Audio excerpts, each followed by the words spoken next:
एक साफ और सुंदर तालाब था। वहां डब्बू नाम का एक छोटा सा बत्तख का बच्चा रहता था। डब्बू बहुत ही नटखट था, लेकिन वो बहुत ही भुलक्कड़ था।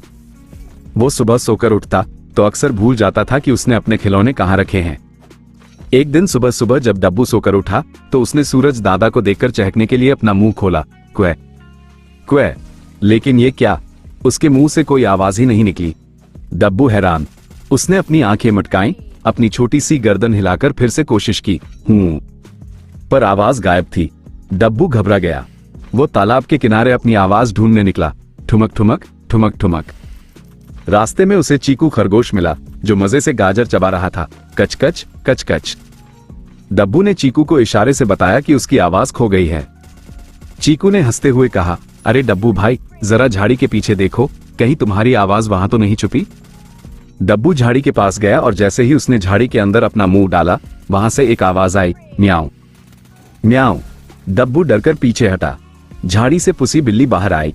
डब्बू ने सोचा, अरे नहीं, ये तो बिल्ली की आवाज है, मेरी नहीं। फिर डब्बू एक बड़े से आम के पेड़ के पास गया। वहां पेड़ के ऊपर से आवाज आई, काऊ काऊ। डब्बू ने ऊपर देखा तो कालू कौवा हंस रहा था। डब्बू ने अपना सिर हिलाया, नहीं, ये भी मेरी आवाज नहीं है।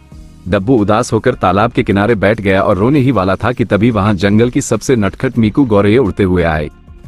मीकू के हाथ में एक जादुई हंसने वाला सेब था। मीकू ने कहा, डब्बू भाई, उदास मत हो, जरा ये सेब खाकर देखो।